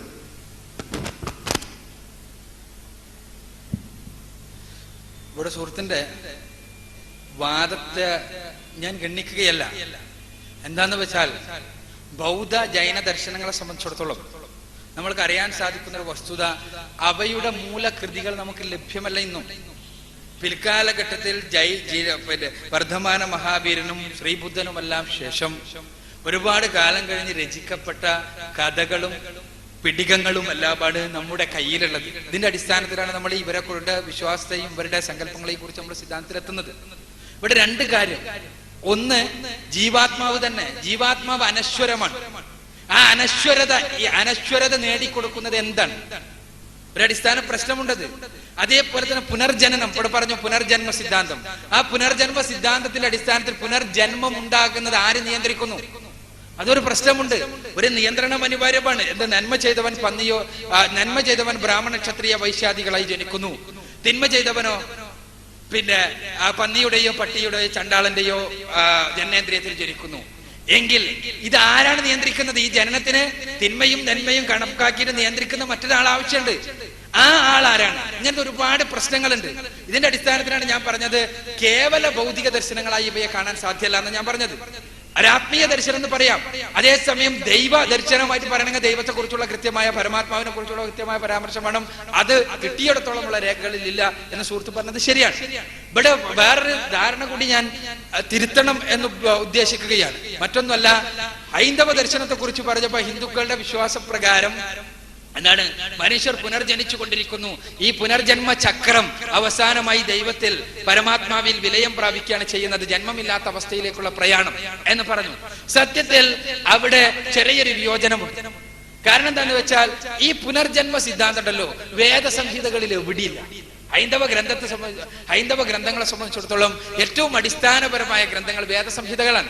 ഋഗ്വേദത്തിലോ സാമവേദത്തിലോ യജുർവേദത്തിലോ അഥർവവേദത്തിലോ ഒന്നും തന്നെ പുനർജന്മത്തെ കുറിച്ച് കാണാൻ കഴിയില്ല. എന്നാൽ എന്താ ഉള്ളത്? സ്വർഗനരകങ്ങളെ കുറിച്ച വിശ്വാസം അവിടെ എല്ലാം നമുക്ക് കാണാൻ സാധിക്കുകയും ചെയ്യും. അതിന്റെ ഒരു സൂചനയാണ് ഞാൻ കഠോപനിഷത്തിലും ഈശാവാസ്യത്തിലും നിന്നും എടുത്തുദ്ധരിച്ചത്. കഠോപനിഷത്തിൽ പറയുന്നത് ഞാൻ പറഞ്ഞു, സ്വർഗേ ലോകേ ന ഭയം കിഞ്ചനാസ്തി ന തത്രോത്വം ന ജരയാഭിവേദി ഉഭയ തീർത്വാശനായ പിപാസേ ശോകാദിഗോ മോദതേ സ്വർഗലോകെ. കഠോപനിഷത്തിലെ പ്രഥമ വല്ലിയിലെ പ്രഥമാധ്യായത്തിലെ 12ാമത്തെ വചനം എന്താ? ഒന്നാമത്തെ വല്ലി 1-ാം അധ്യായം 12ാമത്തെ വചനം എന്താ പറയുന്നത്? ഭയമില്ലാത്ത, പ്രശ്നമില്ലാത്ത, പ്രയാസമില്ലാത്ത, മരണമില്ലാത്ത, രോഗമില്ലാത്ത, ജരാനരകളില്ലാത്ത സ്വർഗലോകം. അവിടേക്കാണ് പിന്നെ ദൈവിക മാർഗദർശനം അനുസരിച്ചവർ, സ്വന്തത്തെ മനസ്സിലാക്കിയവർ കടന്നു പോകുന്നത്. അസൂര്യ നാമതേ ലോകേ അന്ധേന തമസാ വൃതാഹ താംസ്ത്യ പ്രേദ്യ വിഗച്ഛന്തിയേ ചാത്മഹാനോ ജനഃ. ഈശാവാസ്യോപനിഷത്തിലെ 3ാമത്തെ ശ്ലോകം.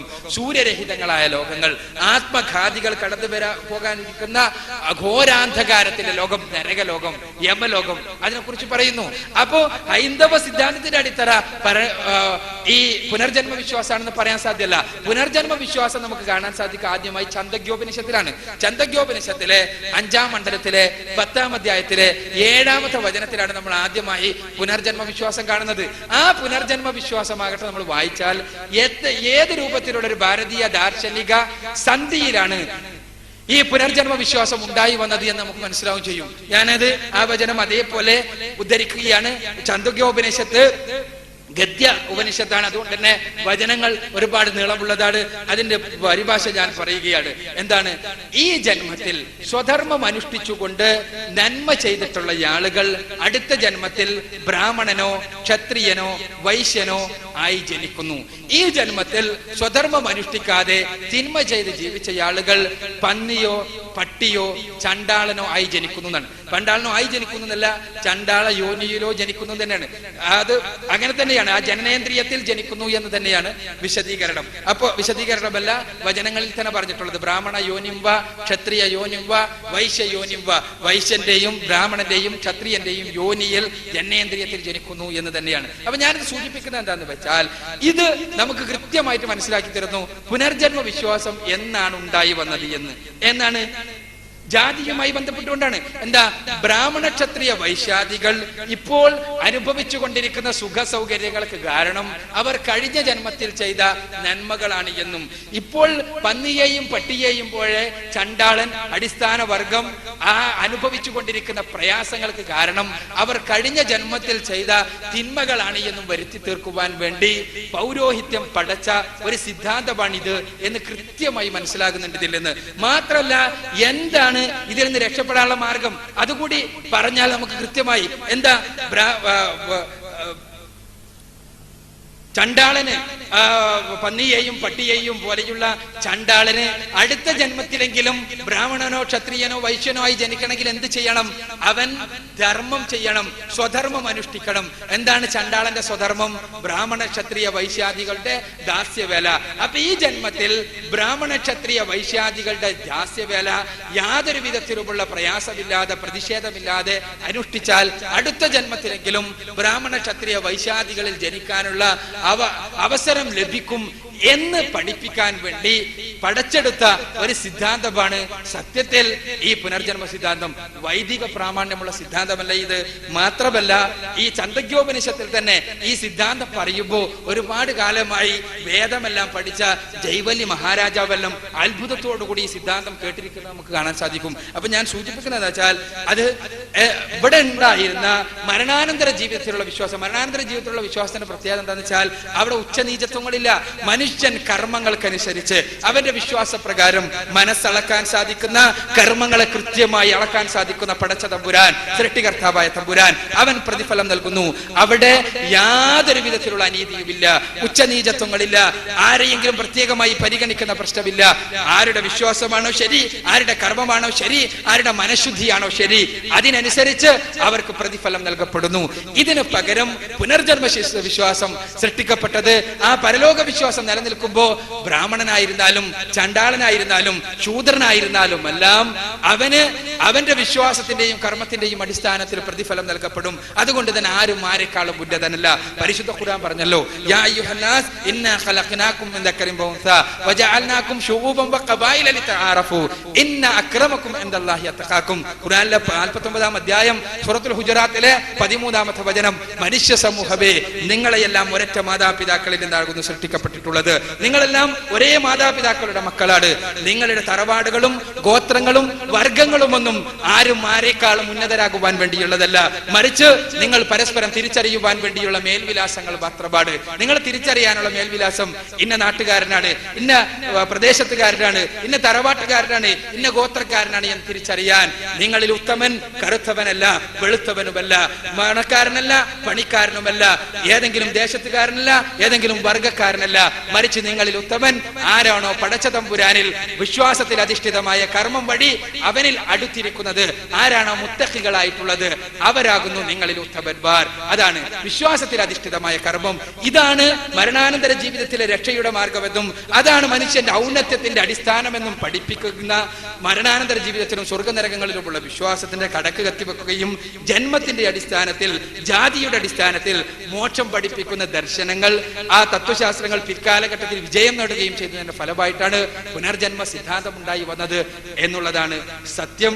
അപ്പോ സുഹൃത്ത് മനസ്സിലാക്കണം, സത്യത്തിൽ ഈ പുനർജന്മ സിദ്ധാന്തത്തിന് പോലും ഇവിടെ ആ സിദ്ധാന്തം അംഗീകരിക്കുമ്പോൾ പോലും ബൗദ്ധ ജൈന ദർശനങ്ങൾക്ക് പുറമെയുള്ള ഒരു ശക്തി അംഗീകരിക്കേണ്ടത് അനിവാര്യമായി തീരുകയാണ് എന്നുള്ളതാണ് യാഥാർത്ഥ്യം. കാരണം ഈ നന്മതിന്മകൾക്കനുസരിച്ച് ബ്രാഹ്മണ, ക്ഷത്രിയ, വൈശ്യ, ശൂദ്ര, ചണ്ടാള യോനികളിൽ ജനിപ്പിക്കാൻ മറ്റൊരു ശക്തി അനിവാര്യമാണല്ലോ എന്നതുകൊണ്ട് തന്നെ അത് അനിവാര്യമായി തീരുകയാണ്. ഇങ്ങനെ ഒരുപാട് പാരഡോക്സസ്, ഒരുപാട് ഉത്തരം കിട്ടാത്ത പ്രശ്നങ്ങൾ ഭാരതീയ ദാർശനിക സംഹിതയിലുണ്ട് എന്ന് ഭൗതികമായി ഭാരതീയ ദാർശനിക സംഹിതയെ നോക്കിക്കണ്ട പഠിച്ച ആളുകൾ പോലും സൂചിപ്പിച്ചിട്ടുണ്ട് എന്നാണ് എനിക്ക് സൂചിപ്പിക്കാനുള്ളത്. എൻ്റെ പേര് ജയചന്ദ്രൻ, പുകിപ്പറമ്പാണ് സ്വദേശം.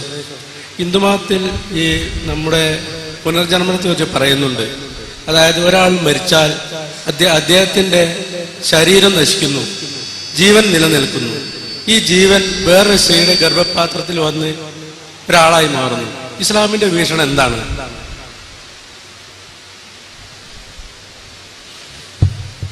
ഹിന്ദുമതത്തിൽ ഈ പുനർജന്മത്തെ കുറിച്ച് പറയുന്നു, എന്നാൽ ഇസ്ലാമികമായ വീക്ഷണം എന്താണെന്നാണ് സുഹൃത്തിന്റെ ചോദ്യം.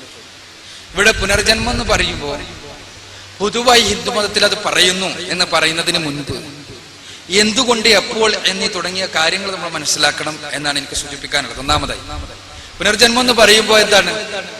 ഒരാൾ മരണപ്പെട്ടാൽ അയാളുടെ ശരീരം നശിക്കുന്നു, അയാളുടെ ആത്മാവ് മറ്റു രൂപങ്ങളിൽ പ്രത്യക്ഷപ്പെടുന്നു. പന്നിയോ, പട്ടിയോ, ചണ്ടാളനോ, ബ്രാഹ്മണനോ, ക്ഷത്രിയനോ, വൈശ്യനോ അല്ലാതായി പുനർജനിക്കുന്നു.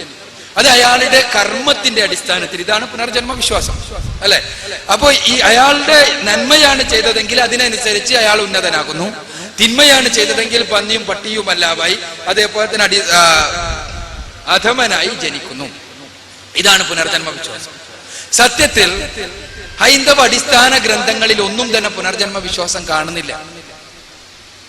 വേദസംഹിതകൾ, ഋഗ്വേദ, സാമവേദ, യജുർവേദാദി, അഥർവവേദ, ചതുർവേദ സംഹിതകൾ പരിശോധിച്ചാൽ അവിടെയെല്ലാം നമുക്ക് കാണാൻ കഴിയുന്നത് മരിച്ചതിന് ശേഷം ഒരു ജീവിതമുണ്ട്.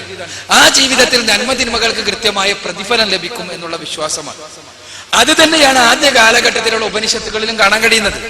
ആണ് ഞാൻ എന്റെ പ്രഭാഷണത്തിൽ സൂചിപ്പിച്ചു. കഠോപനിഷത്തിലെ പ്രഥമ വലിയിലെ പ്രഥമാധ്യായത്തിലെ 12ാമത്തെ വചനം എന്താണ്? സ്വർഗേ ലോകേ ന ഭയം കിഞ്ചനാസ്തി ന തത്രത്വം ന ജരയാഭിഭേദി ഉഭയ തീർത്വാശനായാപിപാസേ ശോകാദി ഗോ മോദതേ സ്വർഗലോകേ. സ്വർഗലോകം, അവിടെ യാതൊരു ഭയവുമില്ല, പ്രയാസമില്ല, ജരാനരകളില്ല, പീഡനങ്ങളില്ല, മരണമില്ല. അവിടെ എല്ലാ പ്രയാസങ്ങൾക്കും അതീതരായി നല്ല ആളുകൾ, സൽക്കർമ്മികൾ അവിടെ ജീവിക്കുന്നു. അതാണ് സ്വർഗലോകം. നരകത്തെ കുറിച്ച് ഈശാവാസ്യോപനിഷത്തിലെ 3ാമത്തെ ശ്ലോകത്തെ നമുക്ക് കാണാൻ കഴിയും. അസൂര്യ നാമതേ ലോകേ അന്ധേന തമസാവൃതാഃ താംസ്ത്യ പ്രേദ്യാഭി ഗച്ഛന്തിയേ ചാത്മഹാനോ ജനഃ.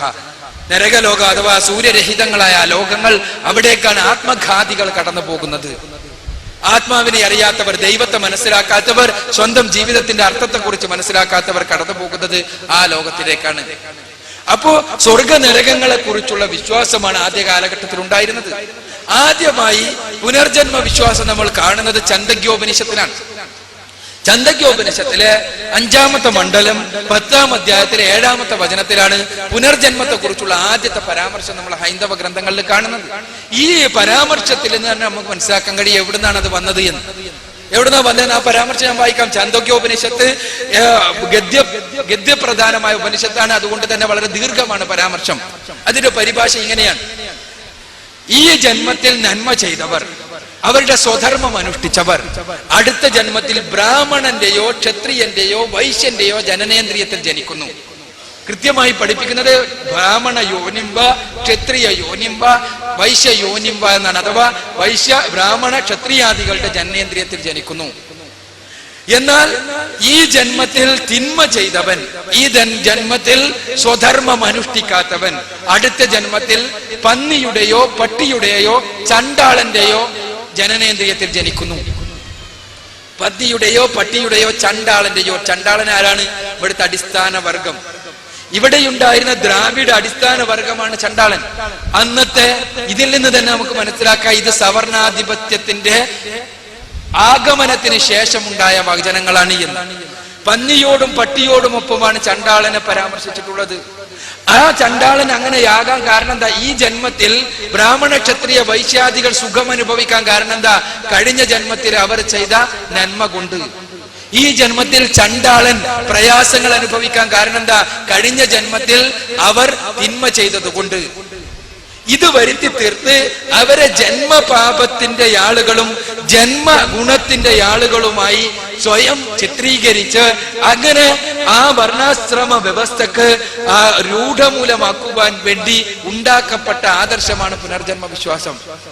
എന്നിട്ട് എത്രത്തോളം ഈ ജന്മത്തിൽ ഏതായിരുന്നാലും ചണ്ടാളനായി ജനിച്ചു പോയി, അടുത്ത ജന്മത്തിലെങ്കിലും ബ്രാഹ്മണ ക്ഷത്രിയ വൈശ്യാദികളാകണമെങ്കിൽ എന്ത് ചെയ്യണം?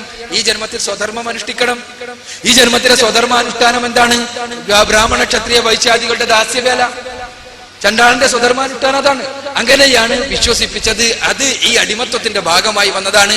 ഭാരതീയ ദർശനത്തിൽ ഏറ്റവും അടിസ്ഥാനപരമായ ദാർശനിക ഗ്രന്ഥങ്ങൾ മരണത്തിന് ശേഷമുള്ള സ്വർഗ നരക വിശ്വാസമാണ് പറയുന്നത്. ഇസ്ലാമിൽ ഇങ്ങനെയുള്ള പുനർജന്മമേ ഇല്ല. ഇസ്ലാമിന്റെ പുനർജന്മം മരണാനന്തരം ഉള്ള പുനർജന്മമാണ്. അത് പരലോകത്ത് വെച്ച് അവിടെ വെച്ചുള്ള ദൈവികമായ കോടതിയിലേക്ക് നയിക്കപ്പെട്ടുകൊണ്ടുള്ള പുനർജന്മമാണ്. അതാണ് ഇസ്ലാം അംഗീകരിക്കുന്നത്. ഇവിടെയുള്ള ഒരു പുനർജന്മം ഇസ്ലാം അംഗീകരിക്കുന്നില്ല. സ്ത്രീകളുടെ ഭാഗത്തു നിന്നുള്ള ഒരു ചോദ്യമാണ്. എല്ലാ സമുദായങ്ങളിലേക്കും ഒരു മുന്നറിയിപ്പുകാരനെ അയച്ചിട്ടുണ്ട് എന്ന് വിശുദ്ധ ഖുർആനിൽ പല സ്ഥലങ്ങളിലും പ്രസ്താവിക്കുന്നുണ്ടല്ലോ. അങ്ങനെയെങ്കിൽ ഇന്ത്യ പോലുള്ള വിസ്തൃതമായ ഒരു രാജ്യത്തിലും പ്രവാചകന്മാർ വന്നിരിക്കാനുള്ള സാധ്യതയുണ്ടല്ലോ. അതിനെ സംബന്ധിച്ച് ഒന്ന് വിശദീകരിക്കുമോ? ചോദ്യം ജസീന വെട്ടുപാറ.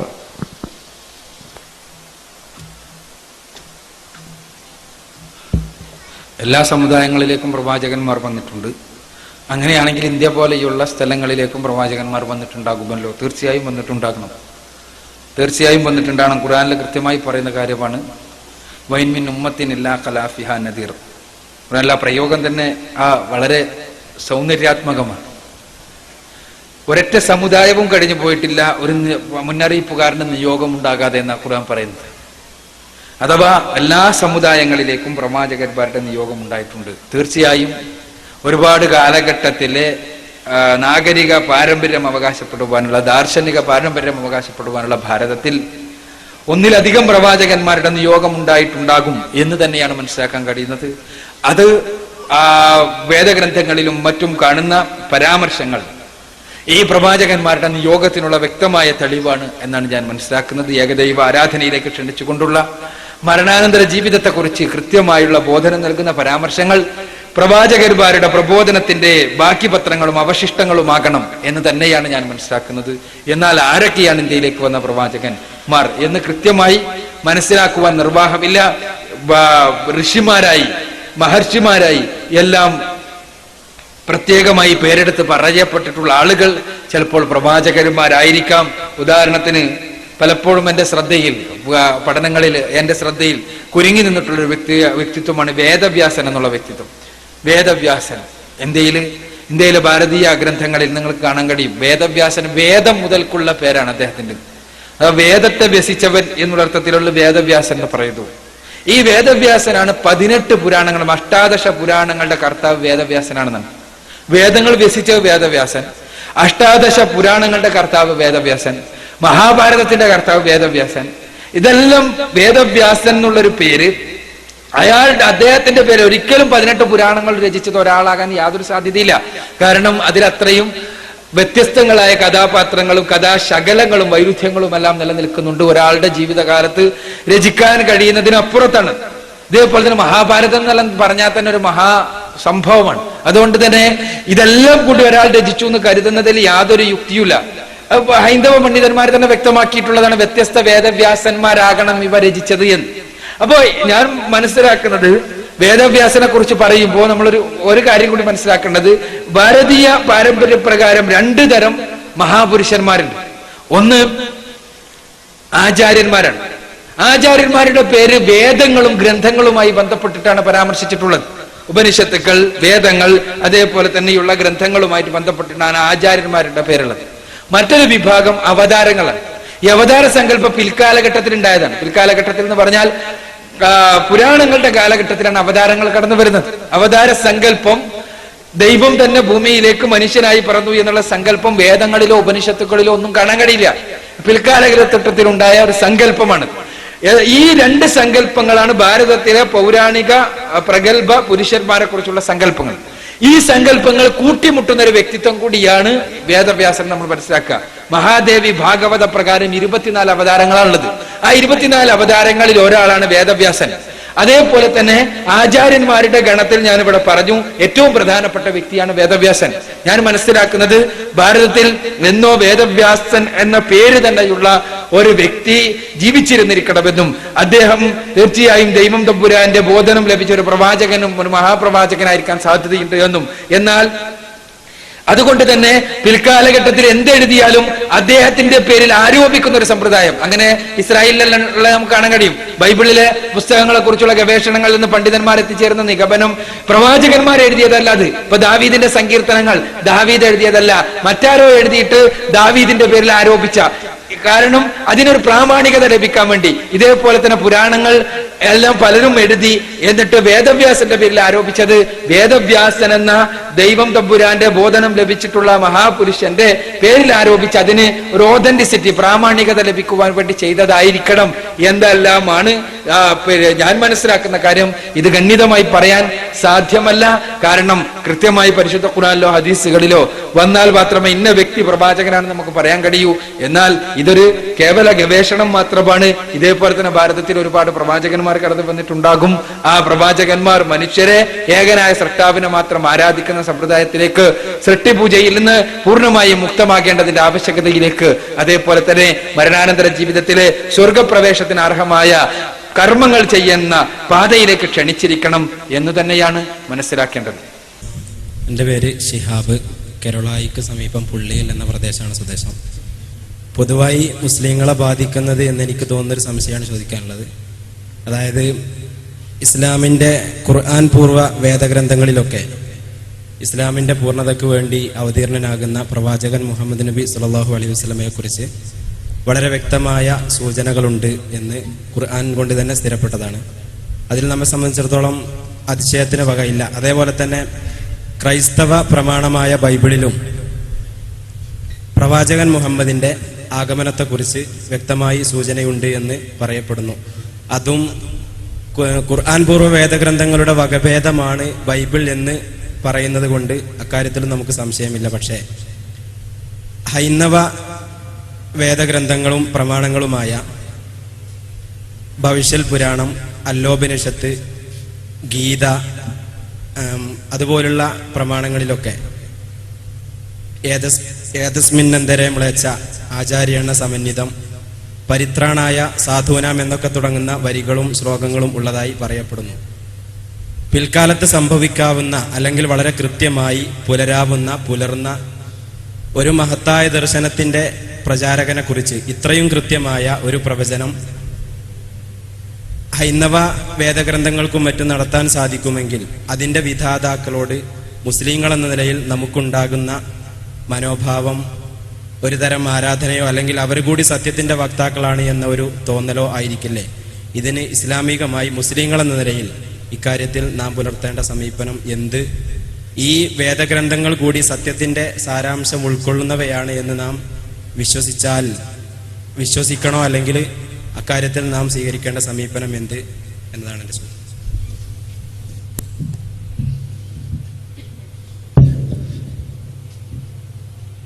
സുഹൃത്തിൻ്റെ ചോദ്യം ഹൈന്ദവ വേദഗ്രന്ഥങ്ങളിൽ പ്രവാചകനായ മുഹമ്മദ് റസൂലുള്ളാഹി സ്വല്ലല്ലാഹു അലൈഹി വസല്ലമയെ കുറിച്ച് ഉള്ള പരാമർശങ്ങൾ ഉണ്ട് എന്നുള്ളത് കൊണ്ട് തന്നെ ഇത് ആ വേദഗ്രന്ഥങ്ങളോടുള്ള നമ്മുടെ നിലപാട് എന്താകണം, ഈ വേദഗ്രന്ഥങ്ങൾ ഉപയോഗിക്കുന്ന ഹൈന്ദവ സഹോദരങ്ങളോടുള്ള നമ്മുടെ നിലപാട് എന്താകണം എന്നാണ് സുഹൃത്തിൻ്റെ ചോദ്യത്തിൻ്റെ സംക്ഷിപ്തം എന്ന് ഞാൻ മനസ്സിലാക്കുന്നത്. അല്ലേ? എന്നല്ല ഉദ്ദേശം. ഇവിടെ ഹിന്ദുമത ഗ്രന്ഥങ്ങൾ എന്ന് പറയുമ്പോൾ തന്നെ നമ്മൾ വളരെ അടിസ്ഥാനപരമായി മനസ്സിലാക്കേണ്ട ഒരുപാട് കാര്യങ്ങളുണ്ട്. അല്ല, ബൈബിളിലത്തത് മുമ്പരുടെ സംസാരത്തിന് തെളിവായിട്ട് അദ്ദേഹം ഉദ്ധരിച്ചതാണ്. ബൈബിളിലെ സംശയമല്ലല്ലോ എന്ന് പറഞ്ഞാണ്. അപ്പൊ ഇവിടെ ഹിന്ദുമത ഗ്രന്ഥങ്ങൾ എന്ന് പറയുമ്പോൾ ഒരു വലിയ ഗ്രന്ഥ സമുച്ചയം ഹൈന്ദവ ദർശനത്തിൻ്റെതായി ഉണ്ട് എന്നുള്ള വസ്തു നമ്മൾ ആദ്യം മനസ്സിലാക്കണം. 4 വേദസംഹിതകൾ, ഋഗ്വേദം, സാമവേദം, യജുർവേദം, അഥർവവേദം. ലഭിച്ച 108 ഉപനിഷത്തുകൾ. 200 ഉപനിഷത്തുകൾ ഉണ്ട് എന്ന് അഭിപ്രായപ്പെടുന്ന പണ്ഡിതന്മാരുണ്ട്. 2000 ഉപനിഷത്തുകൾ ഉണ്ടെന്ന് പറയുന്ന പണ്ഡിതന്മാരുണ്ട്. 1008 ഉണ്ട് എന്ന് പറയുന്നുണ്ട്. ഏതായിരുന്നാലും ഇപ്പോൾ നമ്മുടെ കയ്യിൽ 108 ഉപനിഷത്തുകളുണ്ട്. പിന്നെ 18 ആരണ്യകങ്ങളുണ്ട്, ബ്രാഹ്മണങ്ങളുണ്ട്, 18 വേദാംഗങ്ങളുണ്ട്. പിന്നെയോ പുരാണങ്ങൾ, അഷ്ടാദശ പുരാണങ്ങൾ, 18 പുരാണങ്ങളുണ്ട്. പിന്നെ ഇതേപോലെ തന്നെ 18 സ്മൃതി ഗ്രന്ഥങ്ങളുണ്ട്, ധർമ്മശാസ്ത്ര ഗ്രന്ഥങ്ങൾ. അതേപോലെ പിന്നെ ഇതിഹാസങ്ങൾ 2 നമുക്കറിയാവുന്നത്. ആ ഇതിഹാസങ്ങളിൽ ഒന്നിന്റെ ഭാഗമായിട്ടുള്ള ഭഗവത്ഗീത, മഹാഭാരതത്തിന്റെ ഭാഗമാണ് ഭഗവത്ഗീത. ഇങ്ങനെ ഒരു ഗ്രന്ഥ സമുച്ചയം തന്നെ, വലിയൊരു ഗ്രന്ഥ സമുച്ചയം തന്നെ ഹൈന്ദവരുടേതായിട്ടുണ്ട്. ഇതില് ഇപ്പൊ ഞാൻ നേരത്തെ ഒരു ചോദ്യത്തിന് ഉത്തരമായി സൂചിപ്പിച്ചതുപോലെ പലതും സ്വന്തം കൈകൾ കൊണ്ട് എഴുതിയുണ്ടാക്കിയതാണ് എന്ന് ഹൈന്ദവ പണ്ഡിതന്മാർ തന്നെ സമ്മതിക്കുന്നതാണ്. അതിലേറ്റവും പ്രാമാണികമായി ഈ ഗ്രന്ഥങ്ങളുടെ ഹിറാർക്കിയിൽ, ഈ ഗ്രന്ഥങ്ങളുടെ സമുച്ചയത്തിൽ ഏറ്റവും പ്രാമാണികമായി പറയാറുള്ളത്, ശ്രുതികളായി അറിയപ്പെടാറുള്ളത് വേദസംഹിതകളാണ്. ഈ വേദസംഹിതകൾ 4 വേദങ്ങൾ ഞാൻ പറഞ്ഞ ഋഗ്വേദ, സാമവേദ, യജുർവേദാദി അഥർവവേദ സംഹിതകൾ. ഈ വേദസംഹിതകളിൽ പോലും പ്രക്ഷിപ്തങ്ങൾ ഉണ്ടായിട്ടുണ്ട് എന്നും ആദിമ വേദസംഹിത ഇതായിരുന്നില്ല എന്നും മറിച്ച് മറ്റൊരു ഭാഷയിലായിരുന്നു എന്നും അത് പിൽക്കാലഘട്ടത്തിൽ ഇങ്ങനെ ആക്കിയത് മറ്റൊരു പ്രത്യേക പരിണാമയുക്തിയിലാണ് എന്നുമെല്ലാം ഹൈന്ദവ പണ്ഡിതന്മാർ തന്നെ പറയുന്ന കാര്യം. പിന്നെ അതിലുള്ള പ്രശ്നം ഈ പ്രവാചകൻ സല്ലല്ലാഹു അലൈഹി വസല്ലമയെ കുറിച്ചുള്ള പരാമർശങ്ങൾ. അവിടെയും നമ്മൾ ശ്രദ്ധിക്കേണ്ട ചില കാര്യങ്ങളുണ്ട്. ക്രൈസ്തവ ബൈബിൾ നമ്മൾ ഉപയോഗിക്കുന്നത് പോലെ അത്രയും വളരെ ലാഘവത്തോടു കൂടി ഹൈന്ദവ ഗ്രന്ഥങ്ങൾ ഉപയോഗിക്കുമ്പോൾ നമ്മൾ ശ്രദ്ധിക്കേണ്ടതുണ്ട്. ഒന്നിപ്പോ സുഹൃത്ത് തന്നെ സൂചിപ്പിച്ച അല്ലോപനിഷത്ത്. അല്ലോപനിഷത്ത് എന്ന് പറഞ്ഞ ഒരു ഉപനിഷത്ത് 108 ഉപനിഷത്തുകളുടെ ലിസ്റ്റിൽ ഇല്ല.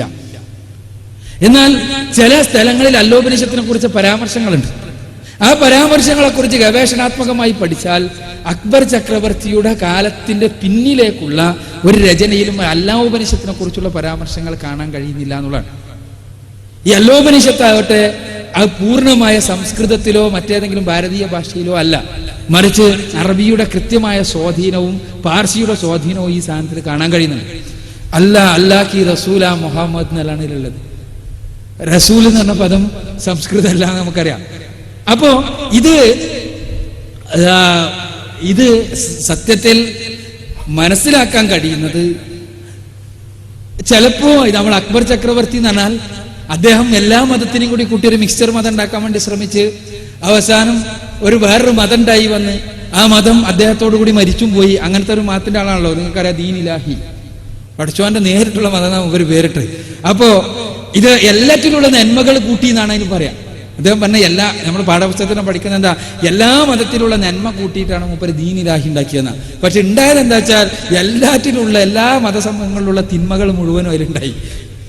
അതാണ് അക്ബർ ചക്രവർത്തി അല്ല, അതിനേക്കാളൊരു മഹാനായ ചക്രവർത്തി തന്നെയാണെങ്കിലും ഇത് മനുഷ്യർ ഈ സെലക്ഷൻ നടത്തിയാൽ ഉണ്ടാകുന്ന അപകടമാണ് അവിടെ കാണുന്നത്. അപ്പൊ ഞാൻ പറഞ്ഞു വരുന്നത്, തന്റെ താല്പര്യത്തിന് അനുസൃതമായി പലതും പല ഗ്രന്ഥങ്ങളും പല രൂപത്തിൽ എഴുതിയുണ്ടാക്കിയ ഒരു മഹാനാണ് അക്ബർ എന്നുള്ളത് കൊണ്ട് തന്നെ ഈ അല്ലോപനിഷത്തിനെ പോലുള്ള സാധനങ്ങൾ, പ്രത്യേകിച്ച് ഹൈന്ദവ ഗ്രന്ഥങ്ങളിൽ കൃത്യമായി പ്രാമാണികമായി പരാമർശിച്ചിട്ടുള്ള സാധനങ്ങൾ അത് നമ്മൾ എടുത്ത് ഉദ്ധരിക്കുമ്പോൾ വളരെ ശ്രദ്ധിക്കേണ്ടതുണ്ട് എന്നാണ് എനിക്ക് സൂചിപ്പിക്കാൻ.